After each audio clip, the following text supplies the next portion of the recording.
नमस्ते साथियों। तो मुझे उम्मीद है कि 2 दिन के आराम के बाद भी आपको वो सब याद होगा जो हमने डिस्कस किया था। और जैसे कि मैंने प्रॉमिस किया था कि मैं आपको डे 3 और डे 4 का समरी वीडियो बना के भेजूंगा, तो ये है डे 3 का वीडियो। तो डे 3 में दोस्तों आपको याद होगा कि हमने क्या किया। तो पहले दिन हमने दोस्तों समस्या को समझने की कोशिश की थी। हमने ये समझ लिया था कि ये जो समस्या है, ये समस्या बेसिकली ये है कि हम हाईवे से पहाड़ पे पहुंच गए हैं जहाँ पे हमें बहुत सोच समझ के चलना है। पहले माइक्रो फाइनेंस एक हाईवे था, अब माइक्रो फाइनेंस एक पतली सी छोटी सी सड़क पहाड़ी पे बन गया है। कुछ भी गलती की तो हम नीचे गिर जाएंगे। डे 2 पे दोस्तों हमने डिस्कस किया था कि पहले हम क्लाइंट मीटिंग में कोई गलती कर देते थे, कोई माचिस की तीली जला देते थे तो कोई दिक्कत नहीं होती थी, क्योंकि हर जगह हरियाली थी, सब खुश थे, सबका काम चल रहा था। लेकिन अब ये बन गया है पटाखा। क्लाइंट सबको परेशानी है, सबको दिक्कत है, सब टेंशन में है, सबके अंदर डर है, भय है, गुस्सा है, और यदि हमने अब थोड़ी गलती की तो हम सब बर्बाद कर देंगे। ये समझने के बाद दोस्तों डे 3 में हमने ये जो डिस्कशन करना है, जो किया था हमने, वो ये किया था कि हम क्लाइंट से तो सोच समझ के बातें करनी ही करनी है, लेकिन कंपनी के अंदर अपने साथियों से किस तरीके से बात करनी है, इसको लेके दोस्तों हमने डे 3 पे बात की थी। तो जब हमने बात करना स्टार्ट किया था दोस्तों, तो पहली चीज़ जो हमने डिस्कस ये की थी कि भाषा या लैंग्वेज या कम्युनिकेशन क्यों ज़रूरी है। तो दोस्तों हमने आपस में काफ़ी लंबा डिस्कशन किया था और ये समझा था कि भाषा ही एक ऐसी चीज़ है जो मनुष्य को सबसे ऊपर पहुंचाती है, क्योंकि ना हम सबसे तेज़ दौड़ सकते हैं, ना हम सबसे ज़्यादा ताकत हम में है, ना हम सबसे ज़्यादा दिमाग वाले हैं, क्योंकि ये साबित हो चुका है कि व्हेल में हमसे ज़्यादा दिमाग होता है, ना हम टाइगर से तेज़ दौड़ सकते हैं, ना हम बंदर की तरह उचक सकते हैं, ना हम पंछियों की तरह उड़ सकते हैं, ना हम में हाथी जैसी ताकत है, लेकिन तब भी हम दुनिया पर राज करते हैं। क्यों करते हैं दोस्तों? क्योंकि हमने डिस्कस किया था कि हम लोग आपस में बात करके प्लानिंग कर सकते हैं। बाकी एनिमल भी आपस में बातें करते हैं, लेकिन वो प्लानिंग नहीं कर पाते। मतलब उनको ये जैसे एक जंगल में शेर आता है तो एक एनिमल जो होता है वो दूसरे एनिमल को आवाज़ देता है कि शेर आ गया, लेकिन वो लोग एग्जैक्ट प्लानिंग नहीं कर पाते कि शेर कितने मीटर दूर है, किस डायरेक्शन में है। लेकिन मनुष्य बोल सकता है कि ईस्ट में, वेस्ट में, नॉर्थ में, साउथ में। हमने ऐसे ऐसे सिम्बल्स बना लिए हैं आपस में हमारे दिमाग में एक दूसरे के, कि एक शब्द से हम वही समझते हैं जो आप समझना चाहते हैं। जैसे कि मैं फल बोलूँगा, आपके दिमाग में कई फल आएंगे, लेकिन मैं केला बोलूँगा तो केला ही आएगा। तो यदि हम जितना स्पेसिफिक कम्युनिकेशन करेंगे उतना हमें फ़ायदा है। तो ये दोस्तों ये समझने के बाद कि कम्युनिकेशन और प्लानिंग क्यों ज़रूरी है, हमने डिस्कशन किया था। जो ग्रुप वर्क हमने किया था वो एक ग्रुप वर्क किया था कि हम सब लोग जूम में अपने अपने ग्रुप में गए थे और डिस्कशन किया था कि हमें टीम में एक दूसरे से कैसे बातें करनी है, क्या क्या चीज़ें ध्यान में रखनी है कि हम एक दूसरे के साथ मिलकर काम कर सकें। जो आप लोगों ने मुझे बताया वो ये था कि हम एक दूसरे से अपनी इन्फॉर्मेशन शेयर करें जो भी फील्ड की है, हम एक दूसरे को समझाने की जो कोशिश है उसकी रिस्पॉन्सिबिलिटी अपने ऊपर लें, और एक दूसरे के साथ ये रिस्पॉन्सिबिलिटी लें कि हम सबको मिलके ये काम करना है। हमने ये भी कहा था कि कोई समस्या हो, तो कोई फील्ड में सिचुएशन आ गई है तो 2-4 लोग मिलके डिस्कशन करें, क्योंकि एक दिमाग सोचे उससे अच्छा है कि 3-4 दिमाग सोचें। फिर हमने ये भी कहा था कि हम लगातार कम्युनिकेशन करते जाएं और बहुत ही अच्छे से सोच समझ के क्लियर कम्युनिकेशन करें। और फिर ये भी निकल के बात आई थी कि सामने वाला जो बोलेगा वो तो बोलेगा ही, लेकिन हम भी सोच समझ के बहुत ही ध्यान से सुने, मन लगा के सुने और इज्जत दे के सुने। फिर ये भी बात आई थी कि समस्याएं आएंगी तो लोग तो टेंशन होगा तो हम एक दूसरे को कुछ बोलेंगे, तो हम कोशिश करें कि हम एक दूसरे पे ज़्यादा ब्लेम गेम नहीं खेलें, और क्योंकि समस्या सबको मिलकर सॉल्व करनी है। और हमने ये भी पता किया था कि हम सबका एक ईगो होता है जो हमें कम्युनिकेशन में अच्छे से एफिशिएंट बनने से रोकता है। कोई चिल्ला देगा तो हम भूल जाएंगे कि मुद्दा क्या है, हम उसके चिल्लाने को पकड़ के बैठ जाएंगे। कोई हम पे कोई चीज़ हमें ताना मार के बोल देगा तो हम भूल जाएंगे किस बारे में बात चल रही थी, हम उसी चीज़ को लेके पकड़ के बैठ जाएंगे। तो ईगो एक चैलेंज है दोस्तों, हमने डिस्कस किया था। फिर हमने एक एक्सरसाइज की थी, आपको याद हो, आप सबने एक कागज़ लिया था, मैंने आपको कुछ बोला था और वो सुन के आपने वो कागज़ फाड़ा था। मैंने सबको एक जैसे सिग्नल दिए थे दोस्तों, एक जैसे हिंट्स दी थी, लेकिन सबका कागज़ अलग अलग फटा था। तो दोस्तों इसका कहने का मतलब ये था, जो हमने सीखा था, इससे आपने मुझे बताया था कि बोलने वाला क्या बोल रहा है और समझने वाला क्या समझ रहा है, ये दोनों कभी कभी बहुत अलग हो जाते हैं। मतलब एक ही चीज़ को सुन के 10 लोग अलग अलग मतलब निकाल लेते हैं। तो यदि हमें ऑफिस में एक दूसरे से बात करनी है तो हमें बहुत ही क्लियर कम्युनिकेशन करना पड़ेगा। एक जो मैसेज है बहुत ही सोच समझ के इतने इतने अच्छे सलीके से बोलना पड़ेगा कि उसका कोई दूसरा मतलब निकलने की कोई जो गुंजाइश कम से कम हो। सुनने के बाद हमें अपनी अंडरस्टैंडिंग को दूसरे से चेक करना पड़ेगा। जैसे मान लीजिए किसी ने बोला कि आप एक काम कर लो, तो आपको रिपीट करना पड़ेगा, अच्छा आपने क्या मैं सही समझा कि आपने मुझसे ये कहा है। फिर हमें एक दूसरे के साथ बात करते समय एक दूसरे की बातों को दोहराना है। मतलब बेसिकली क्या कहने का मतलब है कि टर्न लेना है, कि कभी जब आपने जो कहा वो मैंने सुना, जो मैंने कहा वो आपने सुना, तो उससे भी कम्युनिकेशन क्लियर होता है। और लिसनिंग करते समय हमें बहुत ध्यान से सुनना है। यदि कोई बात समझ में नहीं आ रही है तो हमें उसको क्लियर करना है, हमें सही तरीके से कम्युनिकेशन करना है। जैसे कि मान लीजिए आपने सामने वाले को 10 चीज़ें बताई और आपने बोल के बता दी, अब वो 10 चीज़ें कैसे याद रखेगा? बाई चांस यदि उसने नोट्स नहीं बनाए या उसने पॉइंट्स नहीं लिखे तो कुछ ना कुछ तो भूल ही जाएगा ना। तो हमें सही मेथड कम्युनिकेशन का यूज़ करना है।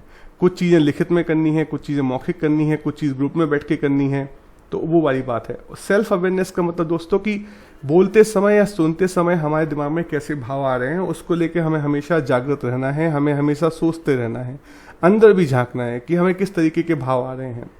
और जो हमारी बॉडी लैंग्वेज है वो भी अप्रोप्रिएट हो। मतलब आप सामने वाले से खुशी की बात कर रहे हैं और रो के करोगे, कैसे समझ में आएगा भाई? आपको दिखाना चाहते हो कि सामने वाले को अर्जेंसी है और आपकी बॉडी लैंग्वेज में लग रहा है कि कोई दिक्कत नहीं है। तो ये दोस्तों आप जानते हो मैं क्या बोल रहा हूँ, थोड़ा कन्फ्यूजन हो जाता है। इस एक्सरसाइज को करने के बाद मैंने आपको एक एग्जाम्पल दिया था कि दुनिया कैसे काम करती है, दुनिया में जो टीम्स होती हैं वो कैसे काम करती हैं। तो हमने डिस्कस किया था कि एक तो होती है मैथ, मतलब कोई 3 ईंटें हैं, एक किसी के सर पे रख दो कोई दिक्कत नहीं होगी। 1 2 3 ईंटा है, इनको किसी के सर पे रख दोगे कोई दिक्कत नहीं होगी, कोई भी आदमी 3 ईंटे का वजन उठा लेता है। तो ये है मैथमेटिक्स कि कितने ईंट हैं, 1 2 3। दूसरा तरीका होता है फिजिक्स, मतलब 3 ईंटों को आप चौथे माले से बिल्डिंग के फेंको किसी के सर पे, अच्छे खासा आदमी मर जाएगा। मतलब कोई दुनिया का बड़े से बड़ा ताकतवर इंसान भी हो वो भी मर जाएगा। क्यों? क्योंकि तब उसमें फिजिक्स के नियम लगते हैं। मतलब कितनी ऊंचाई से फेंका, कितनी स्पीड से गिरा, तो हम कितनी स्पीड से आपस में काम करते हैं टीम में, उससे हमारी ताकत बहुत बढ़ जाती है दोस्तों।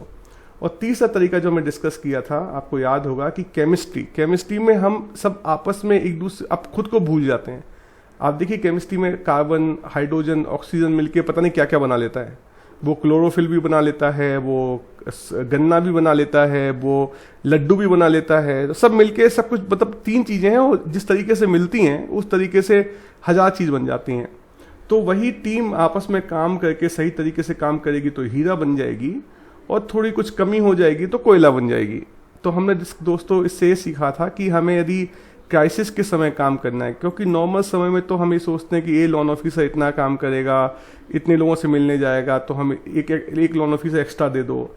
जब हमें टारगेट होता है मंथ के अंत में तो हम स्पीड से काम करते हैं, तो वही आदमी जो महीने के स्टार्टिंग में धीरे धीरे काम करता है वो महीने के अंत में या एग्ज़ाम के लास्ट डे के समय, आप इसको ऐसे एग्जाम्पल ले लीजिए कि कभी जब हम एग्ज़ाम होता है तो जब एग्ज़ाम नहीं होता है तो हम 10 दिन में जो चीज़ सीखते हैं वो एग्ज़ाम होते समय 1 दिन में सीख जाते हैं। तो वही फिजिक्स का एग्जाम्पल है दोस्तों।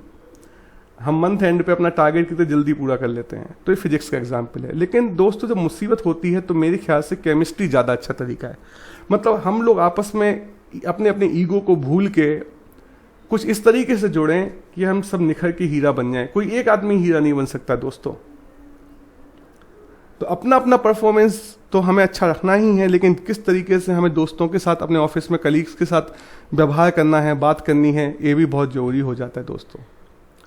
तो समरी आप समझें तो मैथमेटिक्स में होता है 1 और 1 2, फिजिक्स में होता है 1 और 1 11, और केमिस्ट्री में होता है 1 और 1 अनंत हो सकता है दोस्तों। ना जाने कितनी शक्तियां हम में आ जाती हैं यदि हम अपने ईगो को भूल के काम करते हैं।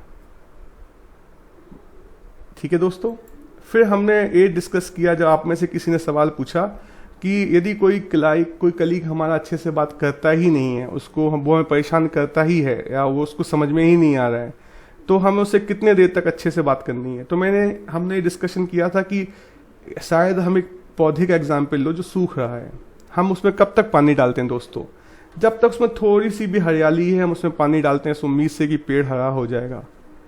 दोस्तों, इस समय हम अपने किसी कलीग्स के बिना काम करने की स्थिति में थोड़ा सा नहीं है। सबको अपना अपना काम करना है, और यदि कोई डिफ़िकल्ट कलीग है भी तो भी आप ये मानिए कि सब में एक हरियाली है कि सबको अपना अपना काम बचाना है, अपनी कंपनी को बचाना है, सेक्टर को बचाना है, उन महिलाओं को जो हमसे उम्मीद करती हैं कि हम उन्हें लोन देंगे, उनके आर्थिक जीवन को सुधार लाएंगे, उनको बचाना है। तो दोस्तों, जब तक आपको लगे कि आपका साथी एक कॉमन उद्देश्यों के साथ काम कर रहा है, कंपनी को बचाने के लिए, सेक्टर को बचाने के लिए, अच्छा भविष्य लाने के लिए, तब तक आप उससे अच्छा से व्यवहार करते रहिए।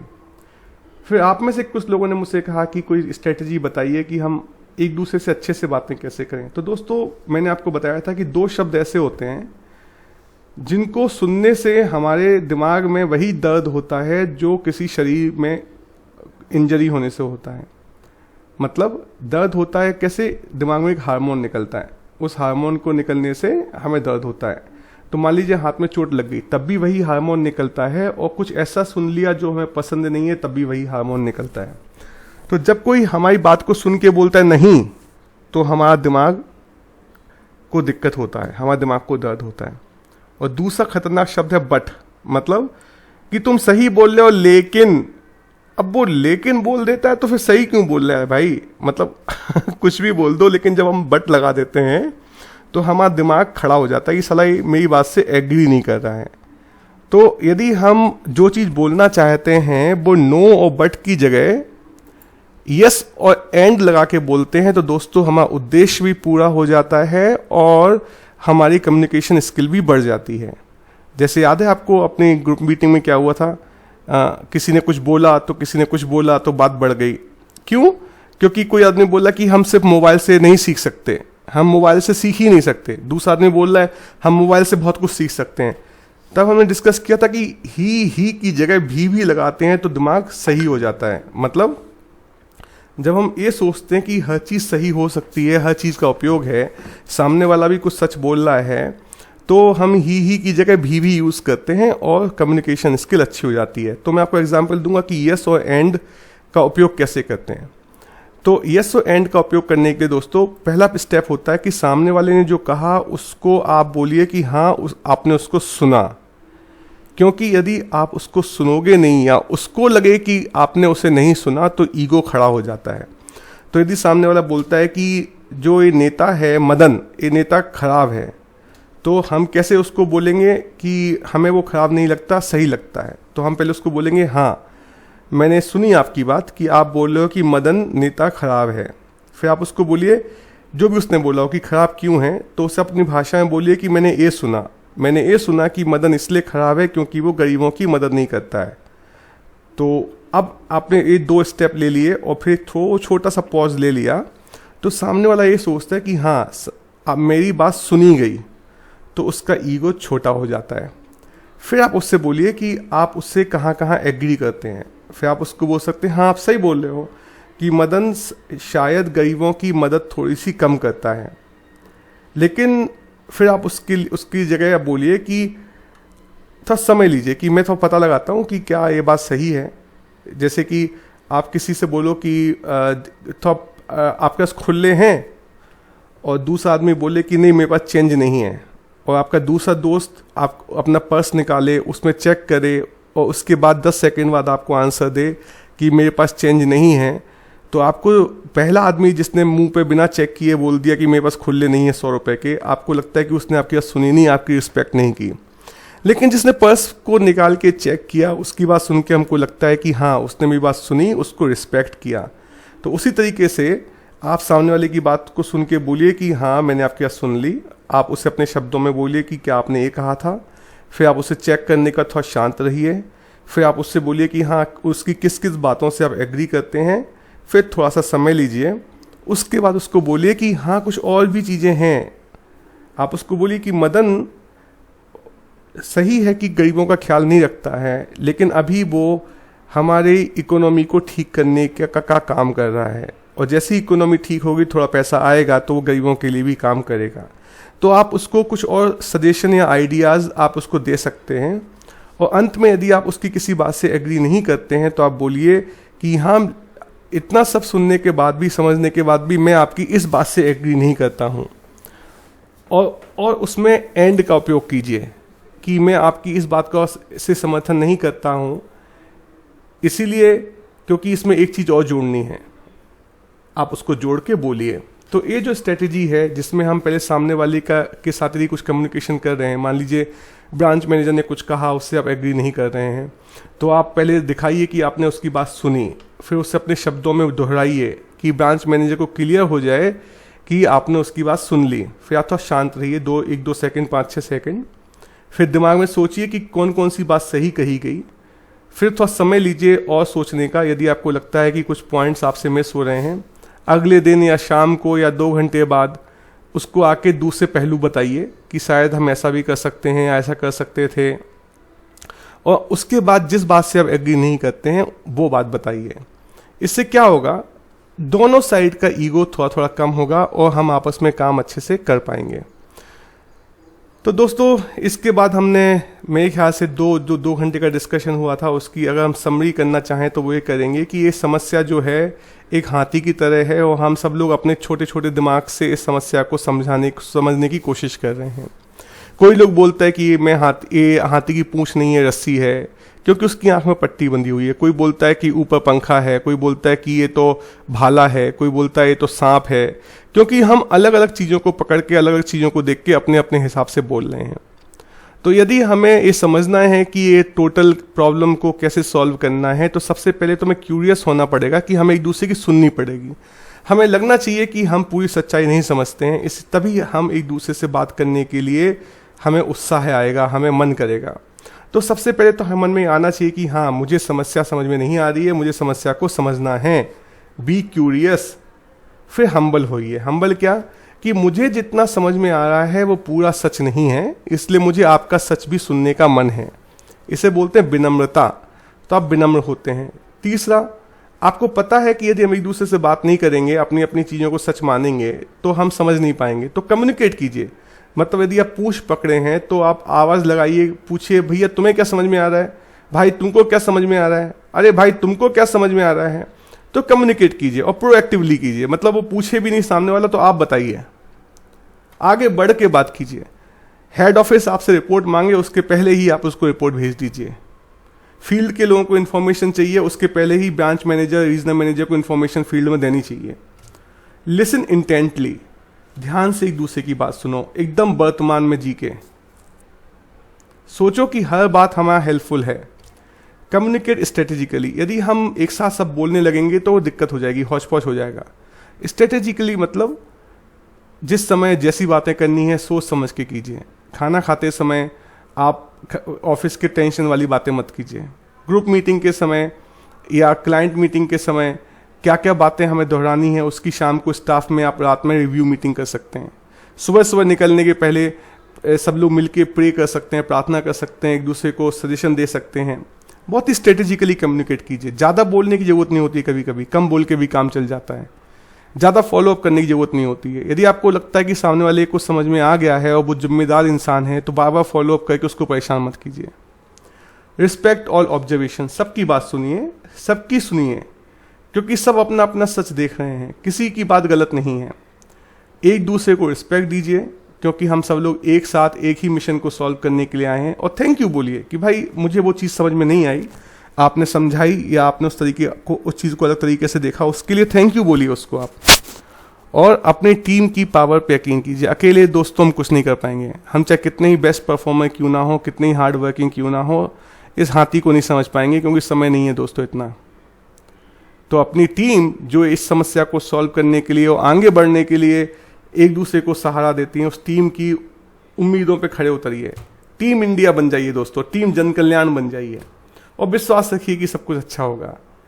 तो ये जो डिस्कशन दोस्तों में 20 मिनट में मैंने आपको बताया है, वो बेसिकली डे 3 की समरी है। अगले वीडियो में मैं आपको डे 4 मतलब खुद को कैसे मैनेज करें उसकी समरी भेजूंगा। मैं उम्मीद करता हूं कि आप लोग बहुत अच्छे से काम करेंगे, आपकी सब समस्याएं सॉल्व होंगी, और भगवान से प्रार्थना करता हूं कि आप सब लोग आगे बढ़ें, जीवन में खुश रहें। और मैं भगवान से भी प्रार्थना करता हूं कि कोरोना की प्रॉब्लम की वजह से या दुनिया में किसी भी प्रॉब्लम की वजह से कोई भी आदमी परेशान है, कोई भी दुखी है, भगवान उसको शक्ति दे। थैंक यू दोस्तों, ऑल द बेस्ट।